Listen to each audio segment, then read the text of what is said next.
याद रखना, जब भी मैंने उस दिन आपको लास्ट क्लास में एक बात बताई थी कि हाउ टू राइट मीन्स, कहीं पर भी ये बात बतानी होती है, सिग्निफिकेंस की बात होती है। और सिग्निफिकेंस में मैंने आपको बताया था किसी व्यक्ति विशेष की बात हो सकती है। एग्जाम्पल, महात्मा गांधी का क्या महत्व था। किसी पूरे किंगडम की बात हो सकती है, जैसे यहां पर आपको क्या दिखाई दे रहा है, पूरा का पूरा मौर्यन किंगडम। या तीसरा मैंने आपको बताया था कोई विचारधारा, जैसे समाजवाद, सोशलिज्म जो है उसका महत्व क्या है। मैं इस बात में क्लियर हूं आप लोग को, है ना।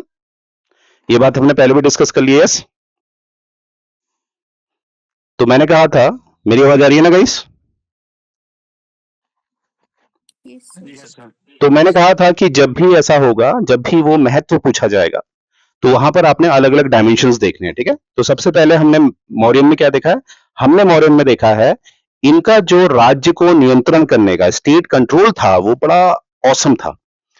कैसे औसम था, मैंने आपको बता रखा कि यहां पर वो जो राजा चलता था वो किस आधार पे चलता था। संविधान तो होता नहीं था, we don't have any constitution at that time, right. We only have the dharmas. और ये धर्मास कैसे थे, याद करिए, मौर्यन साम्राज्य को बसाने वाला जो था, क्या मैं कह सकता हूं कौटिल्य जी थे। Yes sir. और कौटिल्य जी ने, क्या मैं कह सकता हूं, कौटिल्य जी ने इकोनॉमिक्स लिखी है, क्या मैं कह सकता हूं, ये बात बताइए। Yes sir. क्योंकि आप इकोनॉमिक्स को क्या कह सकते हो उस समय के हिसाब से, अर्थशास्त्र। एब्सोल्युटली। एक और स्टेटमेंट आ रहा मेरा आप लोगों के लिए, क्या मैं कह सकता हूं कौटिल्य जी ने पॉलिटी लिखी है, पॉलिटिकल साइंस का कॉन्सेप्ट दिए थे। Yes sir. कौन सी किताब थी। सर अर्थशास्त्र में उन्होंने पॉलिटिकल प्रोविजंस भी बताया था ना। हैव यू हर्ड अबाउट नीति शास्त्र। नीति। तो कहने का ये मतलब है कि हम ये बात अच्छी तरह जानते हैं जी, जो कौटिल्य साहब थे उन्होंने अपने समय पर ही कहीं ना कहीं एक संविधान के रूप में हमें पॉलिटी दे रखी थी, जिसे हम नीति शास्त्र कह सकते हैं। और कहीं ना कहीं उन्होंने इकोनॉमिक्स को डिफाइन किया था किस रूप में, अर्थशास्त्र। और कौटिल्य का जो राजा जैसे शासन करेगा, ध्यान से सुनना, राजा कैसे शासन करेगा वो डिफाइन किया था उन्होंने किताबों में अपनी, जैसे अर्थशास्त्र हो गया ये सब, राइट। यानी कि वो टोटली रिलीजियस बातें नहीं करते थे, टोटली रिलीजियस बातें नहीं करते थे, वो कूटनीति भी सिखाते थे। इसीलिए आपको बार बार एग्जाम में पूछा जाता है किस आदमी ने कौटिल्य को मिखैवली का दर्जा दिया है।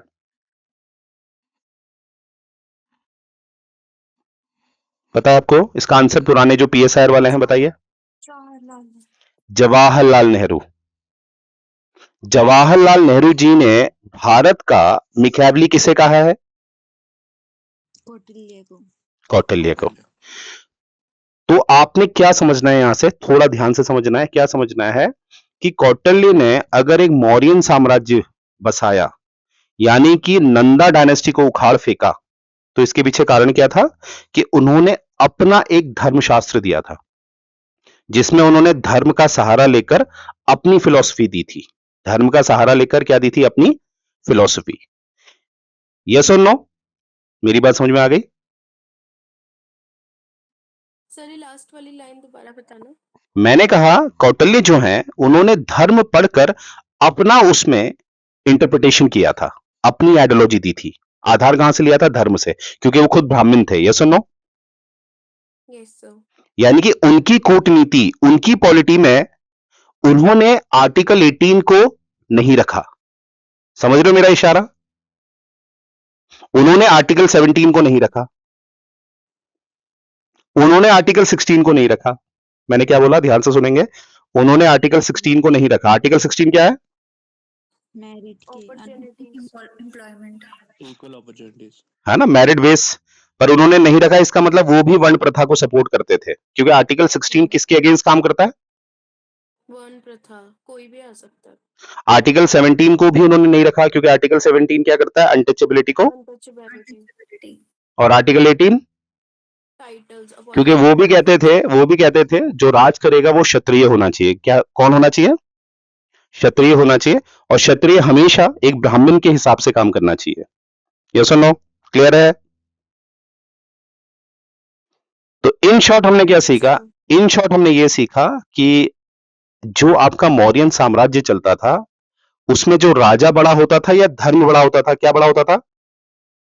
धर्म धर्म बड़ा होता था। और धर्म से मेरे बहुत सारे बालक बालिकाएं ये समझ बैठते हैं धर्म मतलब purely Sanatan. No, it was not purely Sanatan, it was amalgamation, यानी कि मिश्रण था वो किस किसका? सनातन की कुछ बातें जैसे वर्ण प्रथा ये सब मिल रही है राइट हिंदुइज्म से, बाकी उसमें कूटनीति जो है ना, कूटनीति हो गया, और जो अर्थशास्त्र समझ लो, जो एक इकोनॉमिक्स है, वो किसने दिया था? कौटिल्य ने। कौटिल्य ठीक है, और यहां पर देखो कौटिल्य ने क्या लिखा है, देखो, Kautilya advises the king to promulgate dharma, यानी कि कौटिल्य कहता था कि जो भी ये धर्म किताबें हैं, धर्म से संबंधित जो किताबें हैं, इनको तुमने क्या करना है? समाज में फैलाना है। और ये इनका आधार किस पे था? वर्णास पे। किस पे था? वर्णास और वर्ण आश्रम्स। ठीक है, अब यहां से क्या सीखा? देखो मैंने वही चीज बताई थी, याद करो। अगर मैं बोलूंगा कि हमारी पॉलिटी बनाई किसने? कौटिल्य ने। अगर पॉलिटी बनाई है, और पॉलिटी आप सभी जानते हैं, पॉलिटी में क्या होता है? Rule and regulations, rule and regulations bye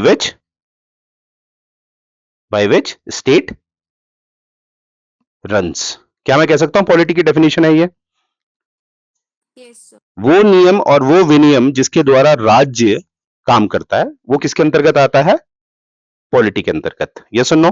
यानी कि आज के हिसाब से क्या मैं कह सकता हूं पॉलिटी के अंदर हम कॉन्स्टिट्यूशन को पढ़ते हैं, क्योंकि राज्य कैसे चलेगा वो सारे नियम आज कहां मिलते हैं हमें? कॉन्स्टिट्यूशन में। मेरी मेरी इस बात से सहमत हैं सब लोग?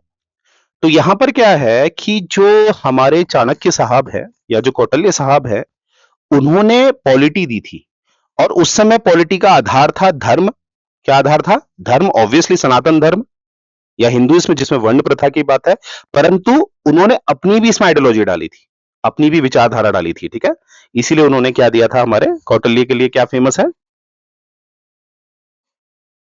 किताब का क्या नाम है कौटिल्य की जो बड़ी फेमस है? अर्थशास्त्र अर्थशास्त्र। वरना ऐसा नहीं होता कि कौटिल्य कहते हैं यार तुम गीता के हिसाब से काम करो, है ना, ऋग्वेद से, है ना, ऋग्वेद सामवेद इतने वेद से। पर हमने देखा था कि राजा को वो कैसे चलाते थे? उन्होंने खुद एक बुक लिखी, अर्थशास्त्र, राइट। तो यानी कि उन्होंने क्या करा? आधार तो धर्म लिया, फिर उन्होंने बीच में अपनी इंटरप्रिटेशन, व्याख्या करी, उसके द्वारा उन्होंने किताब रखी, उस किताब को धर्म के बराबर इंपॉर्टेंस मिली। और राजा का क्या काम है? उसी धर्म के हिसाब से, उसमें जो कोड ऑफ कंडक्ट है, उसमें जो नियम है, उसके हिसाब से ही राजा काम करेगा। और बड़ा राजा नहीं होगा, बड़ा राजा नहीं होगा, बड़ा होगा धर्म, यानी कि कॉन्स्टिट्यूशन। समझ रहे हैं? आप समझ में आने लग गया ना? सर इन्होंने कोई रिलीजियस किताब नहीं ऐसे लिखी? नहीं, उस समय religious plus code of conduct, मैंने एक वर्ड इस्तेमाल किया था, एमेलगेमेशन। एमेलगेमेशन मतलब क्या हुआ? धर्म, इन्होंने धर्म की किताब, क्योंकि ब्राह्मण थे ये, तो धर्म इनको अच्छा तरह कंठित था, कंठित मतलब बाय, है ना, वर्ड याद था इनको। और धर्म से इन्होंने कुछ बातें अपनी, जैसे एक मूर्ख इंसान और समझदार इंसान में क्या फर्क होता है? हम कहते हैं ना, एक है इंटेलिजेंट, एक है इंटेलेक्चुअल। इंटेलिजेंस को हमारा समाज देखता है on the basis of marks. अब मुझे बताओ, तुम्हें मैंने कोई थ्योरी दी है और तुमने वो रट दी है थ्योरी, तो तुम्हारे मार्क्स कम आएंगे ज्यादा आएंगे? अच्छे ही आएंगे सर। पर अगर मैं कहूंगा अपनी भाषा में उसको समझाने का प्रयास करो, समझा पाओगे? अगर तुमने उसको नहीं समझा होगा तो नहीं सर तो मुश्किल। इसीलिए इंटेलिजेंट और इंटेलेक्चुअल में ये फर्क होता है। और ये हमारे चाणक्य इंटेलेक्चुअल थे, यानी कि कोई चीजों को पढ़ते थे फिर समाज के साथ उसे लिंक कर देते थे। जैसे एक और एग्जांपल से मैं आपको समझा देता हूं। आपको पता है असल में सोशलिज्म या कम्युनिज्म का जिसने जन्म दिया है वो है कार्ल मार्क्स। मानते हैं ये बात? यस जी सर सर। सब लोग मानते हैं ना? अब ध्यान दो, भारत के हिसाब से सोशलिज्म को परिभाषित किया गांधी जी ने। गांधी जी ने अपना सोशलिज्म दिया, हालांकि उन्होंने आधार तो कार्ल मार्क्स से लिया होगा, यस और नो? जी सर। पर उन्होंने अपना, क्योंकि उन्होंने देखा ये तो भारत है, यहां की स्थिति अलग है, यहां का टाइम अलग है, यहां का स्पेस अलग है, तो यहां पर ये नियम थोड़े से अलग हिसाब से काम करेंगे। तो ऐसे ही व्यक्ति को तो कहते हैं ये व्यक्ति एक इंटेलेक्चुअल आदमी है, जो थ्योरी को मोल्ड कर लेता है एज पर दी रिक्वायरमेंट। क्या मैं समझा पाया? और ये मैंने तुम लोग को एथिक्स के बारे में समझा दिया, एथिक्स पेपर है ना हमारा। जी सर। तो इंटेलिजेंस और इंटेलेक्चुअल में क्या डिफरेंस है बताइए? में अपनी समझदारी से करना और एक में रटना। हाँ, हमारा समाज इंटेलिजेंस को कैसे परखता है? On the basis of grade, grade marks. पर इंटेलेक्चुअल को कैसे परखता है? इंटरव्यू। यानी कि आपने देखा होगा आपका इंटरव्यू नहीं होता है, आप प्री निकालते हो, आप मेंस निकालते हो, तो ऑब्वियसली आपने अपना दिखा दिया इंटेलिजेंस, राइट? फिर भी इंटरव्यू